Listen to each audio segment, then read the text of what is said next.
Agora a gente vai ouvir o novo presidente do Tribunal de Contas da União, o Vital do Rego, que assume o cargo a partir do dia 1º de janeiro. Quem está com ele é o repórter Eduardo Gayer. Bom dia para você, Gayer.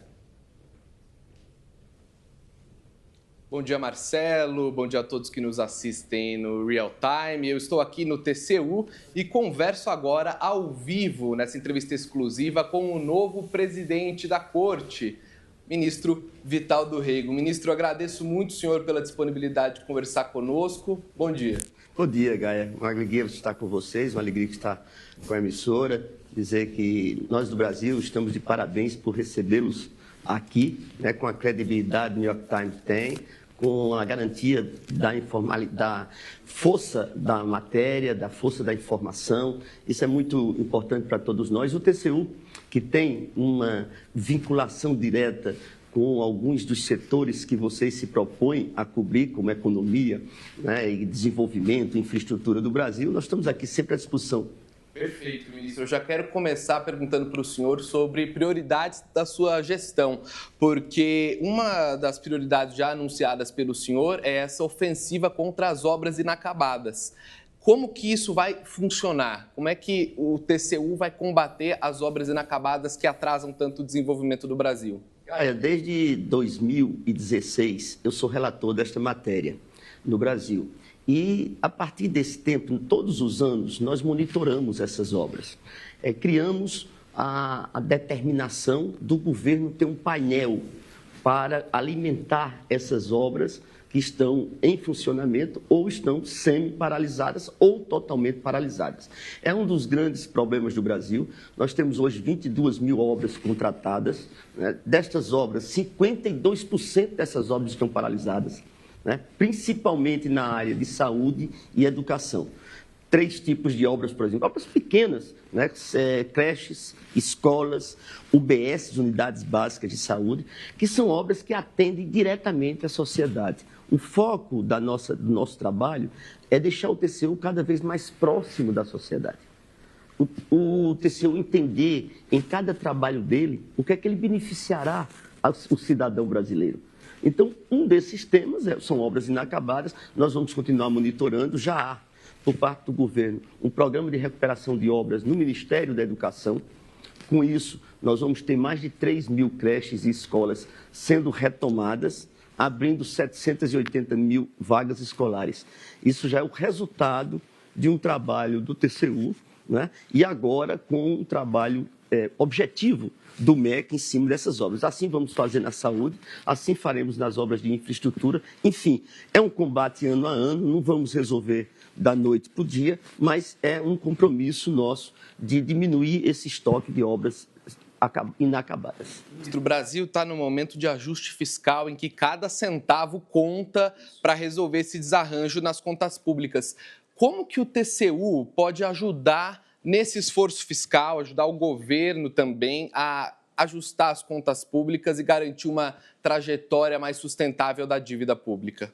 É o nosso compromisso, não é nem como pode ajudar, é a nossa obrigação ajudar. A obrigação constitucional de acompanhar com rigor as contas públicas, em cima do orçamento, da execução orçamentária.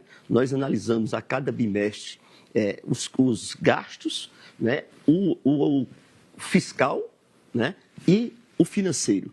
A partir desses ajustes a cada bimestre, nós votamos aqui os pedaços, digamos assim, do orçamento a cada bimestre, votamos aqui e se não estiver dentro do controle, dentro dos normativos, no caso agora dentro do arcabouço fiscal votado, nós emitimos um alerta para ser corrigido no próximo bimestre. No primeiro quadrimestre, nós julgamos novamente já os 4 meses. E por aí vai, são 3 quadrimestres que nós julgamos ao fim de um ano para aprovar, sugerir a aprovação ou não das contas do presidente da República. Por isso que essa é a obrigação número 1 do TCU, acompanhar com rigor as contas públicas. Mas agora, por exemplo, uma questão que está colocada é o combate aos supersalários, por exemplo, inclusive dentro do funcionalismo, dentro do judiciário. Como é que o TCU pode ajudar? Seria na formulação de pareceres que embasem isso? Enfim,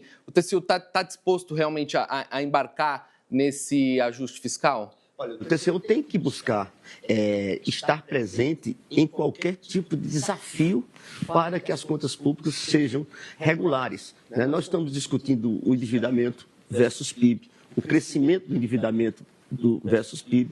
Nós estamos discutindo os números atuais internos da inflação, né? Nós discutimos a questão da indexação do salário mínimo. São questões que passam por aqui. Os supersalários também passam por aqui, né? Nós temos uma discussão em cima de depender ou não depender do orçamento. Empresa dependente do orçamento tem que estar no teto. Empresa não dependente do orçamento, como, por exemplo, o BNDES, é uma empresa pública estatal, né? Então, tudo é analisado dentro de processos em separado, né? E sai um acordo.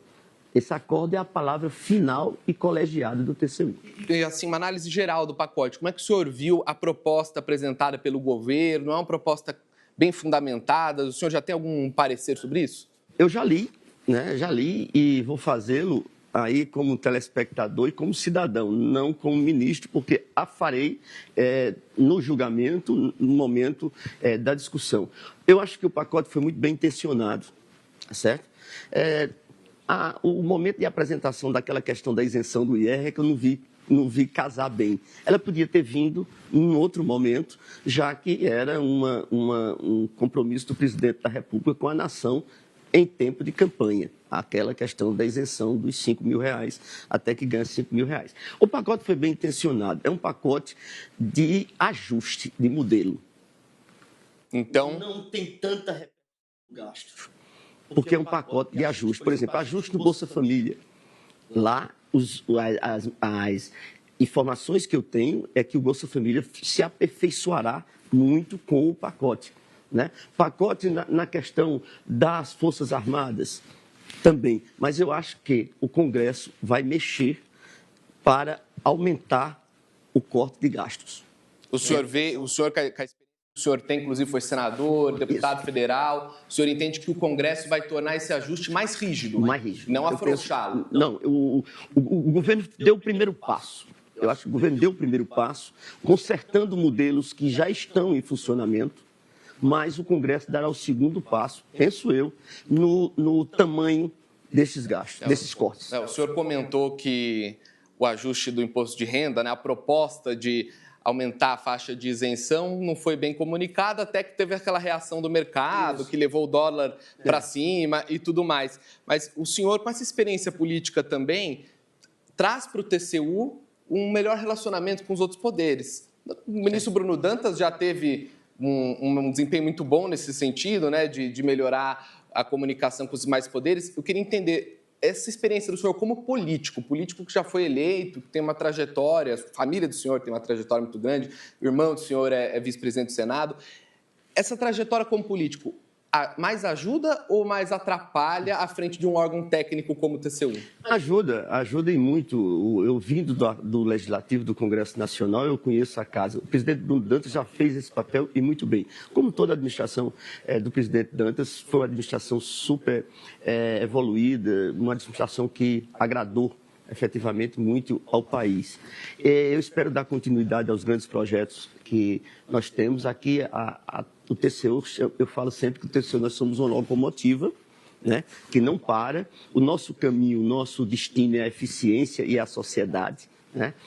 O ponto de partida nosso é exatamente a compreensão técnica, mas a compreensão prática dos resultados. Não é um órgão meramente técnico que se fecha no seu gabinete. Nós queremos ir mais além, nós queremos saber o nosso trabalho, como modificará a vida das pessoas. E agora, cada vagão, a cada 2 anos, ele se torna locomotiva e eu entrei no 8º vagão, agora estou comandando a máquina, liderando a máquina, assim como o Bruno fez e os outros 5 gestores antecessores de mim, né? O que nós somos agora, acho que um dos pontos mais necessários da nossa gestão é essa interligação entre poderes.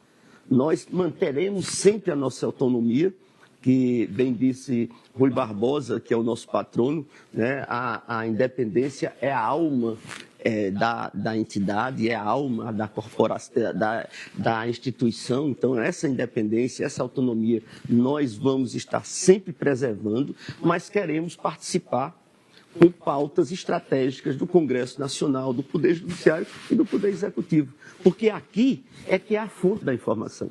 É aqui que eu tenho a informação para oferecer aos demais poderes. E aí nós criamos uma secretaria somente de relações institucionais.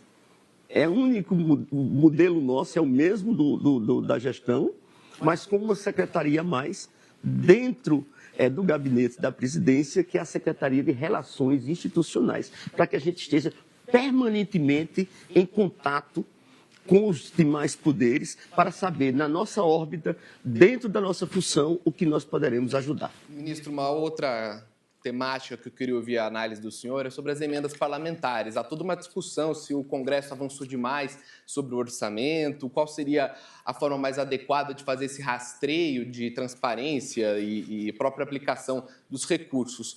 O senhor entende que é preciso fazer um freio de arrumação sobre as emendas parlamentares? Nós inclusive, já julgamos isso, Eduardo, aqui no TCU, a respeito de emendas quando de matérias importantes acerca de orçamento fantasma, RP9, RP6, RP7, RP8 e RP9. Os RPs, de acordo com as RP6 e 7, são emendas impositivas, RP8 emendas de comissão e RP9 emendas de relator.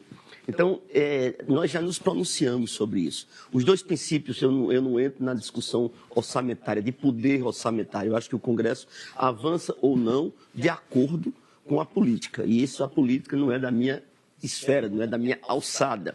A minha é entender da fiscalização da política. Então, eu entro na fiscalização. E na fiscalização, dois pilares que são fundamentais é transparência e rastreabilidade. Transparência e rastreabilidade é fundamental para a informação daqui. Então, nós precisamos saber, por ocasião das emendas que foi denominadas emendas PIX, né, nós temos que saber como ela saiu, se ela tinha projetos executivos, para onde ela foi e em que foi aplicada.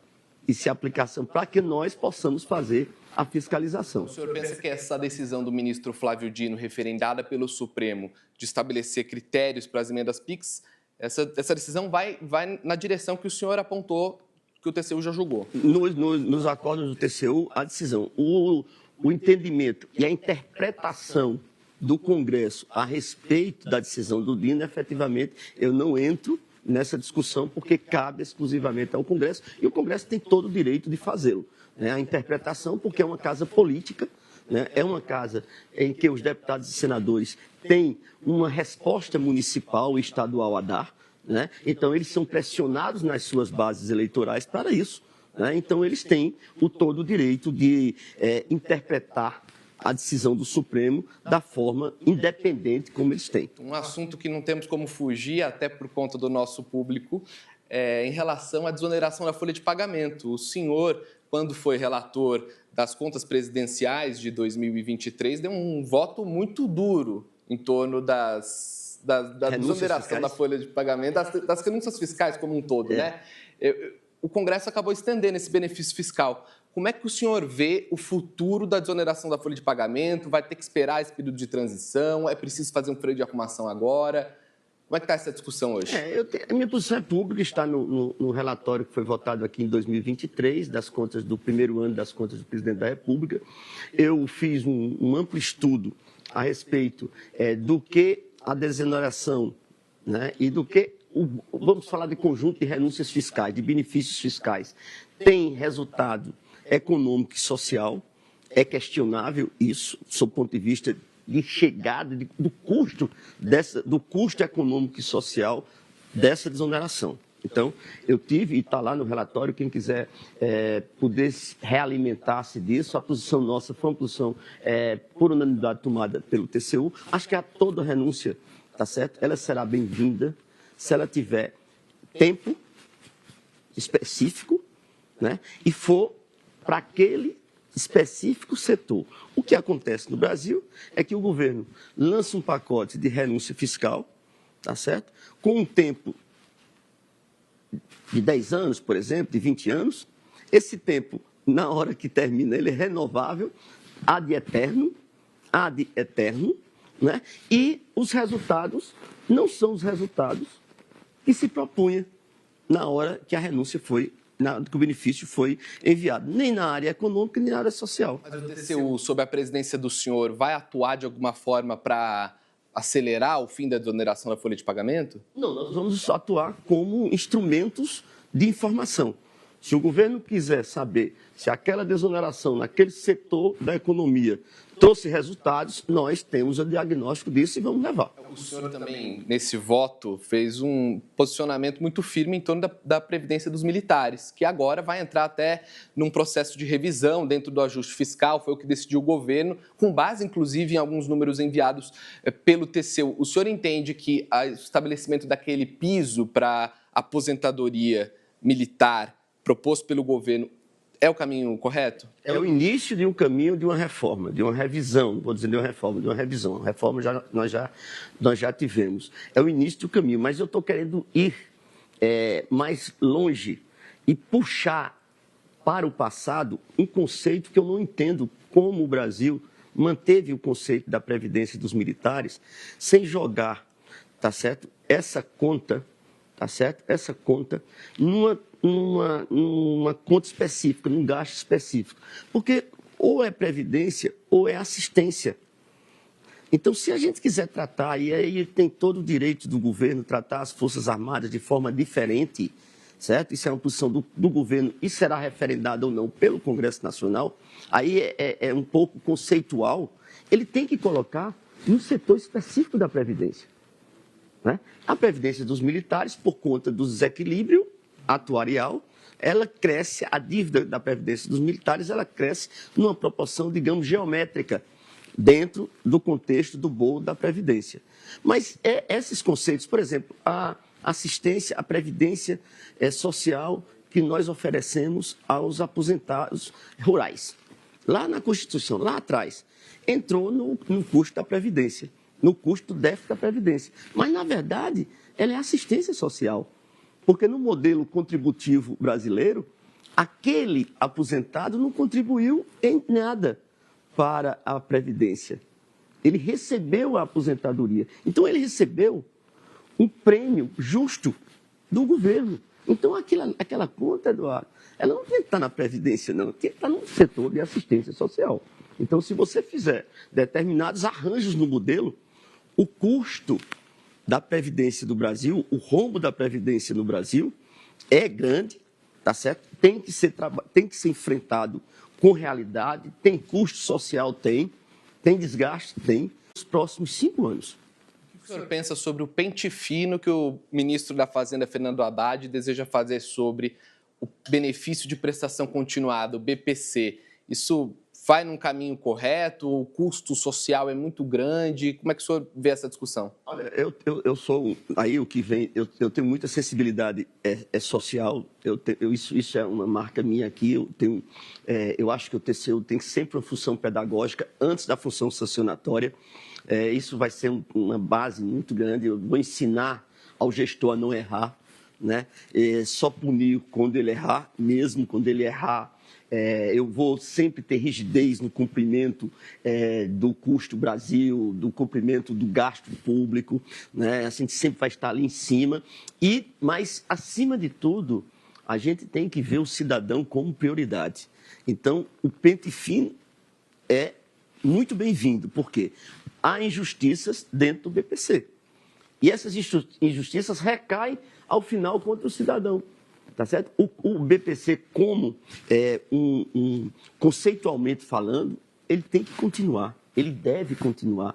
É dever do governo proteger o seu cidadão.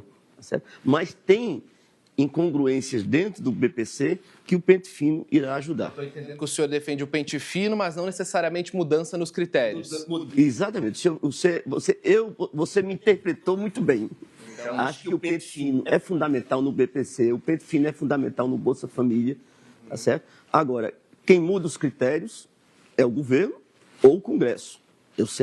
Eu aqui vou cumprir os critérios que me chegam, né? E já cumprimos. Nós mostramos fraudes enormes no Bolsa Família, fraudes enormes. O problema, e agora, talvez por conta do acordo do TCU, nesse pacote já veio o conserto do modelo, né?